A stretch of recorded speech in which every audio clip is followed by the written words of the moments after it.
நான் அம்பேத்கர் மக்கள் இயக்கத்துடைய மாநில தலைவர் சேலத்திலிருந்து ஜிம்சன் அண்ணாமலை.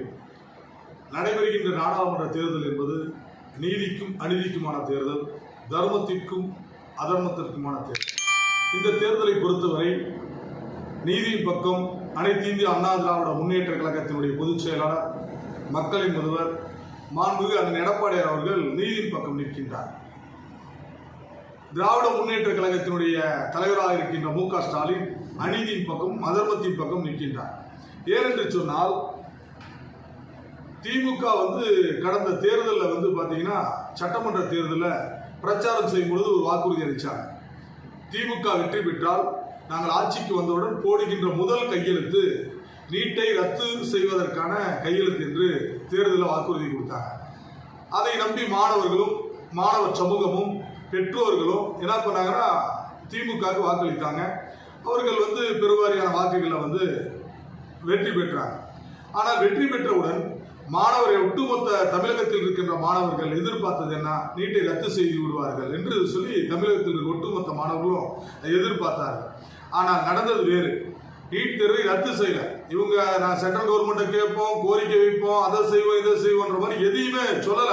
தேர்தலில் வாக்குறுதி கொடுக்கும் பொழுது நாங்கள் ஜெயிச்சா ஃபர்ஸ்ட் கையெழுத்து நீட் ரத்து பண்ணுவோம் அப்படின்னாங்க. இதை நம்பி வாக்களித்த ஜனங்களுக்கு பட்டை நாமத்தை போட்டது திமுக. போட்டு என்ன சொன்னாங்க, அதுக்கப்புறம் மத்திய அரசு நாங்கள் கேட்குறோம், கோரிக்கை வைக்கிறோம், கையெழுத்து இயக்கம் நடத்துறோம்னு சொல்லி இப்படியே தொடர்ந்து ஏமாத்திட்டாங்க. மாணவர்கள் திமுக வைத்த கோரிக்கையை நம்பி நீட்டை ரத்து செய்து விடுவார்கள் என்று சொல்லி மாணவர் சமூகம் என்ன பண்ணிட்டாங்க, நீட்டுக்கு படிக்கல மாணவர்கள் நிறைய பேர். பேசாம திமுக வாக்குறுதி அளிக்காம இருந்தா மாணவன் படிச்சிருப்பான், படிச்சு நீட்ல பாஸ் பண்ணியிருப்பான். மருத்துவர்கள் நூற்றுக்கணக்கான ஆயிரக்கணக்கான மாணவர்கள் வெற்றி பெறுவதற்கான வாய்ப்பு உருவாயிருக்கும். ஆனால் திமுக வாக்குறுதி நம்பி நிறைய பேர் படிக்காம என்ன பண்ணான், நிறைய பேர் தேர்வில் தோல்வி பெறுவதற்கான மாணவ சமூகம் தோல்வி பெறுவதற்கான காரணம் திமுக ஏற்படுத்திச்சு. அதே போல திமுக வாக்குறுதியை நம்பி படிக்காமல் பல மாணவர்களால அது தேர்வில் தோல்வியுற்ற காரணத்தினால, பயத்தினாலும் தோல்வியுற்ற காரணத்தினாலும் நடுக்கத்தில் என்ன பண்ணாங்கன்னா பல்வேறு மாணவர்கள் இந்த 3 ஆண்டுகள் திமுக ஆட்சிக்கு வந்த பிறகு 3 ஆண்டுகள்ல பல்வேறு மாணவர்கள் தற்கொலை செய்து கொண்டார். நாம மருத்துவர் ஆக முடியல, நீட் தேர்வில் பாஸ் பண்ண முடியல சொல்லி பல்வேறு மாணவர்கள் இறப்பதற்கு, தற்கொலை செய்வதற்கு காரணமானது திமுக. இது போன்ற மாணவ சமூகத்திற்கு மிகப்பெரிய அநீதியும் அதர்மத்தையும் ஏற்படுத்தியது திமுக. ஆனால் அண்ணன் எடப்பாடியார் மாணவருடைய நலனை காப்பதற்காக அனைத்து இந்திய அண்ணா திராவிட முன்னேற்ற கழகத்துடைய ஆட்சியில் 7.5% இடஒதுக்கீடை வழங்கி கிராம பகுதியில் படிக்கின்ற, அரசு பள்ளியில் படிக்கின்ற மாணவர்களும் மருத்துவர்கள் ஆக வேண்டும் என 7.5% இடஒதுக்கீட்டை வழங்கி இன்று ஆயிரக்கணக்கான மாணவர்கள் மருத்துவர் ஆவதற்கு வழிகண்டவர் அண்ணன் எடப்பாடியார். இது மிகப்பெரிய விஷயம், போற்றுதலுக்குரிய விஷயம். ஏனென்று சொன்னால் ஏழை குடும்பத்தை சார்ந்த, தாழ்த்தப்பட்ட, பிற்படுத்தப்பட்ட, மிக பிற்படுத்த குடும்பத்தை சார்ந்த ஒரு ஏழை தொழிலாளியுடைய பிள்ளைகள் மருத்துவர்கள் தனியார் கல்லூரியில சேர்ந்து படித்து மருத்துவராக என்பது மிக சிரமம். ஏனென்று சொன்னால் இன்னைக்கு தனியார் காலேஜில் மெடிக்கல் காலேஜில் படிக்கல குறைந்தது 1 கோடி ரூபாய்க்கு மேலாது 1 கோடி ரூபாய் கட்டி படிப்பதற்கான வாய்ப்பு இல்லாம இருக்கிறாங்க.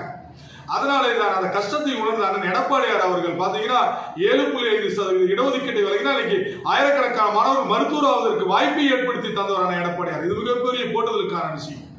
அதே போல மாணவர்களுடைய கல்வி அறிவை வளர்த்துக் கொள்ள வேண்டும் என்பதற்காகவும், பொது அறிவை வளர்த்துக் கொள்ள வேண்டும் என்பதற்காகவும் புரட்சி தலைவி அம்மா அவர்கள் லேப்டாப்பை மாணவர்களுக்கு வழங்கினாங்க. அதை பின்பற்றி வந்த அண்ணன் எடப்பாடியார் அவரு ஆட்சி காலத்திலும் மாணவ சமூகத்திற்கு இலவசமாக லேப்டாப் வழங்கினாங்க.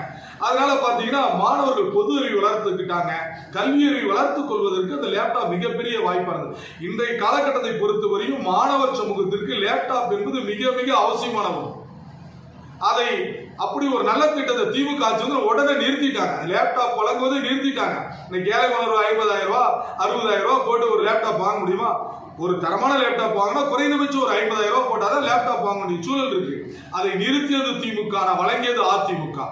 அதே போன்றுதான் பெண்கள் இன்னைக்கு பாத்தீங்கன்னா ஏழை பெண்கள் எத்தனை பேர் திருமணம் செய்வதற்கு, திருமணத்திற்கான பணம் அப்படியே அங்கலாய்க்கிறாங்க.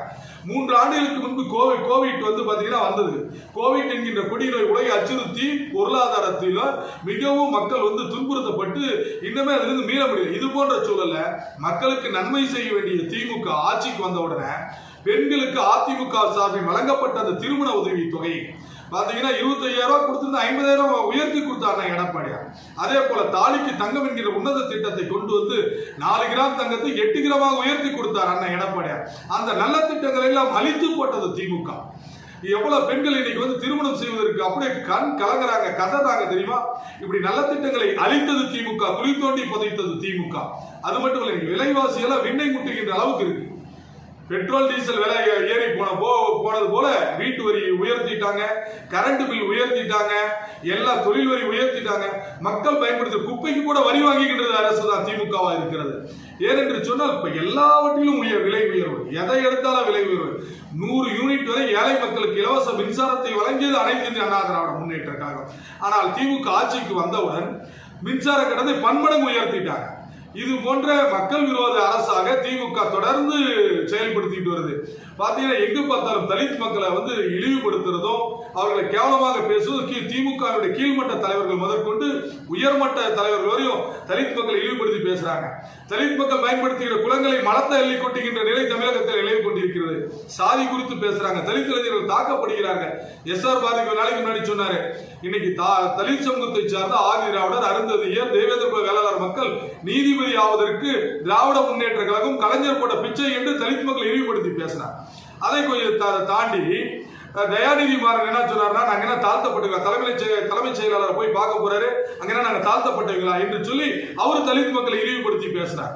அதே போன்ற பொன்முடி இழிவுபடுத்தி பேசினார். அதே போல பெண்களுக்கு திமுக அரசு இலவச பஸ் நாங்க வந்து ஃப்ரீயா பஸ்ல போறதுக்கு அனுமதி கொடுத்துட்டு சொல்லிட்டு ஓசுல போறீங்கன்னு சொல்லி இழிவுபடுத்தி பேசினார் பொன்முடி. பெண்களை ஒட்டுமொத்த பெண் சமூகத்தை இழிவுபடுத்தி பேசினார். அதற்கு ஒருபடி மேலே போய் துரைமுருகன் 1000 ரூபாய் பணம் கொடுத்தாங்க. இவங்க சொன்னாங்க அனைத்து குடும்ப பெண்களுக்கும் 1000 ரூபாய் கொடுக்குறேன்னு சொல்லிட்டு ஸ்டாலின் அதை வந்து 150% பெண்களுக்கு கூட 1000 ரூபாய் பணத்தை கொடுக்கல. இப்படி கொடுத்தா பாதி சதவீத பெண்களுக்கு 1000 ரூபாய் கொடுத்துட்டு துரைமுருகன் சொல்றாரு, 1000 ரூபாய் வாங்கிட்டு நீங்க பெண்கள் மூஞ்சிக்கெல்லாம் எல்லாம் ஃபேர் லவ்லி போடுறீங்க, லிப்டிக் போடுறீங்க, இதெல்லாம் ஏது? இந்த பணம் எல்லாம் திமுக கொடுத்தது தானே? நீங்க எல்லாம் இன்னைக்கு மினுமினு இருக்கிறீங்க, லிப்டிக் போட்டு அழகா இருக்கிறீங்க. பெண்களை எவ்வளவு கொச்சையாக இழிவாக, அதெல்லாம் பாலியல் சீண்டலுக்கான வார்த்தை மாதிரிதான் தெரியுது துரைமுருகனுடைய பேச்சு. இப்படி தொடர்ந்து தலித் மக்களுக்கான எதிராக, பெண்களுக்கு எதிராக, மாணவர் சமூகத்திற்கு எதிராக தொடர்ந்து ஆட்சியாளர்கள் வந்து பயன்படுத்திட்டு வராங்க, பேசிட்டு வராங்க. ஆனா அனைத்து அண்ணா திராவிட முன்னேற்ற கழகம் தமிழகத்தில் பல்வேறு மேம்பாலங்களை கொடுத்து போக்குவரத்து நெரிசலை கொடுத்தது. சேலத்துல குறிப்பா எடுத்துக்கணும்னு சொல்ல போனா சேலத்துல பல்வேறு மேம்பாலங்களை தந்தவர் அண்ணன் எடப்பாடியார். மருத்துவக் கல்லூரிகள் 18 மருத்துவக் கல்லூரியை கொடுத்தார். ஏனென்று சொன்னால் மாணவர்கள் மருத்துவ மாணவர்கள் இடம் கம்மியா இருக்கு. அப்படின்ற சூழலை மாற்றுவதற்காக 18 மருத்துவக் கல்லூரிகளை தொடங்கினார் அண்ணன் எடப்பாடியார். அது மட்டுமல்ல, அரசு கலைக்கல்லூரிகளை தமிழகம் முழுவதும் 100கணக்கான அரசு கலைக்கல்லூரிகளை தொடங்கி மாணவர்கள் தனியார் கல்லூரியில் போய் படிச்சா வருஷத்துக்கு 50,000 1 லட்சம் ரூபாய் ஆகும். அதை மாற்றுவதற்காக அரசு கல்லூரிகளில் எண்ணிக்கையை அதிகப்படுத்தினார் அண்ணன் எடப்பாடியார். அது மட்டுமல்ல, அரசு கலைக்கல்லூரியில் படிக்கிற கௌரவியாளர்களுக்கு வந்து பணி நிரந்தரம் பண்ணாமல் குறைந்த சம்பளத்தில் இருந்தாங்க. அவர்களுக்கு பணி நிரந்தரம் பண்ணுவதற்கு அரசாணை 56 பிறப்பித்து ஒரு பரவல் பண்ணுவதற்கான வாய்ப்பை உருவாக்க அண்ணன் எடப்பாடியார். ஆனா இது தடுத்து நிறுத்தியது திமுக.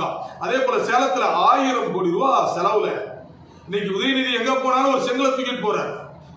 ஹாஸ்பிட்டல் கட்டல அப்படின்னு சொல்லி ஒரு செங்கலை தூக்கி காட்டுறார். ஆனால் சேலம் மாவட்டத்தில் தலைவாசலில் 1000 கோடி ரூபாய் செலவுல 1000 ஏக்கர்ல கால்நடை பூங்கா கொண்டு வந்தவர் அண்ணன் எடப்பாடியார். அந்த திட்டத்தை குழி தோண்டி புதைத்து இன்னும் திறக்கப்படாமல், செயல்படுத்தப்படாமல் இன்னும் முடக்கி போட்டு இருக்கிறது திமுக. இப்படி மக்களுக்கு விரோத அரசாக தான் திமுகவும் ஸ்டாலினும் தயாநிதி மாறனும் உதயநிதி ஸ்டாலினும் பொன்முடி அமைச்சர் பொன்முடி அதற்கப்புறம் துரைமுருகன் உள்ளிட்ட எல்லா தலைவர்களும் இந்த ஒட்டுமொத்த மக்கள் நலனுக்கு எதிராக தான் செயல்பட்டு இருக்காங்க. மாணவர் சமூகத்துக்கும் பெண்களுக்கும் தலித் மக்களுக்கு எதிராக செயல்படுறாங்க. இதையெல்லாம் ஒரு படி தாண்டி இப்படி தொடர்ந்து தலித் மக்களை இழிவுபடுத்திட்டு வராங்கன்றத பார்த்துதான் உடனே மக்களினுடைய முதல்வர் எடப்பாடியா இருக்கார். இதை மாற்றுவதற்காக தான் என்ன பண்றாங்கன்னா, தற்சமயத்தில் ஒரு நாளைக்கு முன்னாடி ஒரு படம் வந்தது, மாமன்னன்ற படம். ஆனா அண்ணன் எடப்பாடியார் வந்து மக்களின் முதல்வராக, மாமன்னனாக, மன்னாதி மன்னனாக போற்றப்பட்டு இருக்கிறார். ஆனா மாமன்னன் ஒரு படத்தை எடுத்தார், சுத்தி சேலத்துல எடுத்தாங்க. ஏன்னா அண்ணன் எடப்பாடியார் சேலத்தை சேர்ந்தவர் என்கின்ற காரணத்தால் ஒரு படத்தை சுத்தி எடுத்து அதுக்கு மாமன்னன் பேர் வச்சாங்க. ஆனா அந்த படத்தினுடைய டைரக்டர் மாரி செல்வராஜ் பார்த்தாரு, ஒட்டு மொத்தமா தலித் சமூகத்தை வந்து இழிவுபடுத்துறாங்க திமுக, மாணவர் சமூகத்தை இழிவுபடுத்துறாங்க, பெண்கள் இழிவுபடுத்துறாங்க, இதற்கு பாடத்தை புகட்ட வரும்னு நினைச்சிருப்பாரு நினைக்கிறேன் மாரி செல்வராஜ். அதனால உதயநிதி ஸ்டாலின் கூட நீ பண்ணி வையா, பண்ணி வைத்ததான் நீ கரெக்டா இருக்குன்னு சொல்லி பண்ணி வைக்க விட்டாங்க அந்த படத்துல. ஆனால் அந்த படம் பொருத்தமா இருக்கு. அவர் பண்ணி வைக்கிறாரு, பண்ணி தூக்கி போய் கொஞ்சிறாரு, பெட்ல போட்டுட்டு இருக்கிறாரு. உதயநிதி ஸ்டாலின் பண்ணி கொஞ்சிறது, வளர்த்துறது, பண்ணியை குளிப்பாடுறது, இதெல்லாம் உண்மை அவர் கேட்டதா தான் இருக்கிறதா நாங்க நினைக்கிறோம். ஏனென்று சொன்னால் உண்மையான மக்களுக்கான முதல்வராக, மக்களுக்கான மன்னனாக, மாமன்னனாக, மன்னாதி மன்னனாக எடப்பாடியார் திகழ்ந்துட்டு இருக்கிறார் என்பதுதான் உண்மை, நிதர்சனமான உண்மை. ஆகவே நடைபெறுகின்ற நாடாளுமன்ற தேர்தலில் அனைத்து இந்திய அண்ணா திராவிட முன்னேற்ற கழகத்தினுடைய தமிழகம் முழுவதும் போட்டியிடுகிற அனைத்து இந்திய அண்ணா திராவிட முன்னேற்ற கழகத்தின் வேட்பாளர் இரட்டலை சின்னத்திலும், கூட்டணி கட்சியினுடைய வேட்பாளர்களுக்கு அவர்களுக்கு ஒதுக்கப்பட்ட சின்னங்களிலும் தமிழகத்திலும் புதுச்சேரியிலும் அதிக வாக்கு வித்தியாசத்தில் 40 தொகுதியில் வெற்றி பெற செய்ய வேண்டும். புரட்சி தலைவர் அம்மா சொல்லுவாங்க, நாளும் நமது, 40ம் நமது, நாடும் நமது என்று சொல்லுவாங்க. அதை நிறைவேற்றுவதற்கு தமிழக மக்களும் பாண்டிச்சேரி மக்களும் தயாரா இருக்கணும். வாக்குகளை இரட்டலைக்கு அளிக்க வேண்டும். தமிழகம் வளமிக்க மாநிலமாக திகழ, தமிழக மக்கள் காக்கப்பட வேண்டும் என்று சொன்னால், தமிழ் மண் காக்கப்பட வேண்டும் என்று சொன்னால், தமிழ்நாடு நல்லா இருக்க வேண்டும் என்று சொன்னால், அண்ணன் எடப்பாடியார் 2006 முதலமைச்சர் ஆகுவதற்கு வழிகோலியாக முன்னோட்டமாக நடைபெறுகின்ற இத்தேர்தலில் அனைத்து இந்திய அண்ணா திராவிட முன்னேற்ற கழகத்திற்கும் அது கூட்டணி கட்சியினுடைய வேட்பாளர்களுக்கும் இரட்டலை சின்னத்திலோ கூட்டணி கட்சி அவர்களுக்கு ஒதுக்கப்பட்ட சின்னத்தில் வாக்களிங்கள் என்று சொல்லி அம்பேத்கர் மக்கள் இயக்கத்தின் சார்பாக ஒட்டுமொத்த தமிழ் சமூக மக்களுக்கும் உலகெங்கும் வாழ்கின்ற தமிழ் சமூக மக்களுக்கு கோரிக்கையாக வைக்கின்றோம். எங்களுக்கு இந்த தேர்தலை இடம் கொடுக்கல கூட வருகின்ற சட்டமன்ற தேர்தலில் இடம் அளிப்பார், அண்ணன் எடப்பாடி அங்கீகாரத்தை கொடுப்பார் என்கின்ற நம்பிக்கை எங்களுக்கு